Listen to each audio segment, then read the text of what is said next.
Hi guys, मेरी पिछली video आपने ए यूनियन बी वाली देखी, तो उसी से रिलेटिव वीडियो रहने वाली है। अब की बार क्या है, हमने यूनियन हटाकर इंटरसेक्शन में चेंज कर दिया है। यानी यूनियन का रिप्लेस हमने किस में कर दिया है, इंटरसेक्शन में। यानी इंटरसेक्शन समुच्चय में किस प्रकार से फाइंड करेंगे, आज मेरी वीडियो वो रहने वाली है। तो वीडियो को लास्ट तक देखेंगे और मज़ा लेंगे। तो देखिए, मेरे टॉपिक है समुच्चय में ए इंटरसेक्शन बी। यानी ये जो आप निशान देख रहे हैं, ये हमारा इंटरसेक्शन होता है। अब आपको ये समझना है कि इंटरसेक्शन होता क्या है। तो इंटरसेक्शन का मतलब है जो भी आपके समुच्चय के बीच इंटरसेक्शन निकलवाया गया है, उन दोनों के अवयवों में केवल आपको कॉमन पार्ट सेलेक्ट करना है। यानी एक तरह से ये कहें कि उसका जो है हमें HCF जिस प्रकार से हम निकालते हैं केवल कॉमन पार्ट, उसी प्रकार से यहाँ आपको फाइंड करना है। तो समझे आप, इंटरसेक्शन का मतलब होगा दो समुच्चयों के अवयवों में से केवल कॉमन पार्ट को लेना। यानी जो दोनों में मिलता है उसी को उठाएंगे, बाकी सब छोड़ देंगे। तो देखिए, यहाँ पर जो हमारे पार्ट दिए गए हैं उनका सॉल्यूशन देख लेंगे। तो सबसे पहले अगर बात करते हैं, इसने पहले पार्ट में दिया है ए इंटरसेक्शन बी। तो इसका मतलब मैंने बताया था कि ए के अवयव और बी के अवयव को देखेंगे, क्योंकि इसने ए इंटरसेक्शन बी मांगा है। तो देखिए, ये आपका ए का अवयव है और ये बी का अवयव है। तो मैंने बताया थी आंसर तो मझला कोष्ठक के अंदर आने वाला है। अब देखिए, इन दोनों में जो कॉमन मिलता है, यानी दोनों के अंदर, तो देखिए आप देखते हैं 7 यहाँ पर भी है, 7 यहाँ पर है। उसके बाद बात कर लेते हैं 9 यहाँ पर है, 9 यहाँ पर है, और 11 यहाँ पर है, 11 आपका यहाँ पर है। तो इसका मतलब इन ए इंटरसेक्शन बी में से आपके जो अवयव मिलते हैं दोनों में समान, वो 7, 9 और 11। तो इसी को लिख देंगे हम 7, 9, 11। तो इसका मतलब हमारा ए इंटरसेक्शन बी जो हुआ है 7, 9, 11। सेकेंड पार्ट पर चलते हैं।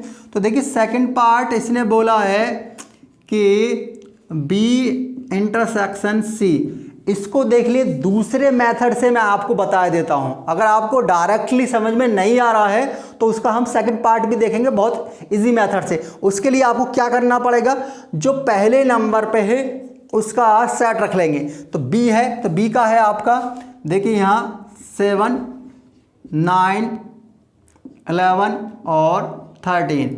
इसके बीच में जो साइन है आपका इंटरसेक्शन का है। उसके बाद आपका सी है, तो सी के है 11, 13, 15। तो यहाँ पर आप रख लेंगे 11, 13 और 15। अब देखेंगे यहाँ इंटरसेक्शन पूछा गया है, तो जो दोनों में से हमारा कॉमन मिलेगा, तो देखिए यहाँ से कॉमन देखते हैं। तो देखिए यहाँ पहले नंबर पर 11 नज़र आता है, तो हम 11 उतार देंगे। सेकंड बात करते हैं, तो यहाँ 13 नज़र आता है दोनों में, तो यहाँ 13 रख देंगे।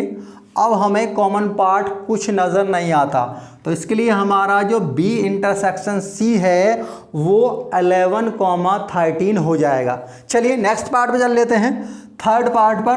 तो थर्ड पार्ट आपका यहाँ कहता है बी इंटरसेक्शन डी। तो यहाँ से आप बी इंटरसेक्शन डी, तो इसका मतलब पहले बी का अवयव रखेंगे आप। तो बी के अवयव हैं 7, 9, 11, 13। 7, 9, 11 और ये 13। इंटरसेक्शन लगाएंगे। उसके बाद में डी के अवयव की बात करता है, तो 15, 17। तो यहाँ पर आपका 15, 17। अब दोनों में वही बात मैंने बताई थी, इंटरसेक्शन में देखते हैं कॉमन पार्ट, तो जो दोनों में मिलता है। तो देखिए यहाँ दोनों में हमें बी और डी में कोई भी पार्ट कॉमन नहीं नज़र आता।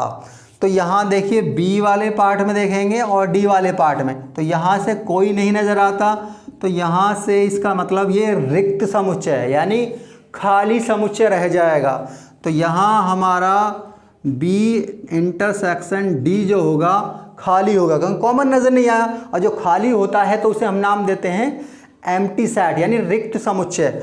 लास्ट वाला पार्ट हम देख लेते हैं, फोर्थ वाला, वो थोड़ा सा उसमें क्या है कि उसमें यूनियन वाला पार्ट भी है कुछ और कुछ इंटरसेक्शन वाला भी पार्ट है। तो देखिए यह हमारा क्या है, A intersection B union D. तो देखिए यहाँ से सबसे पहले ए का अवयव रखेंगे, कितने हैं, तो 3 5 7 9 11। तो इसके हैं 3 5 7 9 और ये 11, ये हमारे ए के अवयव हैं। Intersection B union D, B union D. अब देखिए बी और यूनियन डी की बात की है इसने, तो यूनियन में तो हमने पिछली वाली वीडियो में बताया था कि जो सारे अवयव हैं जिसकी वो बात करेगा, तो यहाँ इसने बात करी है बी यूनियन डी, यानी बी और डी में से सारे, लेकिन कोई रिपीट ना हो। तो देखिए शुरुआत करते हैं 7 9 11 13। तो यहाँ 7 9 11 13, उसके बाद में 15 17, 15,17। अब देखिए यहाँ फिर दोनों का इंटरसेक्शन निकालना है, तो दोनों में इंटरसेक्शन में हम देख लेंगे कॉमन पार्ट क्या है। तो यहाँ देखिए सबसे पहले बात कर लेते हैं, तो यहाँ कॉमन पार्ट में देखिए सबसे पहले 7 नज़र आता है, हमें दोनों में मिल गया। उसकी बात करते हैं, यहाँ 9 नज़र आता है, तो ये भी हमारा 9 निकल गया है। अगली बात करते हैं, यहाँ पर 11 है, तो यहाँ ये भी मिल गया 11। बाकी हमें कोई पार्ट कॉमन नज़र नहीं आता, तो इसका जो आंसर होगा 7, 9, 11। आशा करता हूँ वीडियो अच्छी लगी होगी।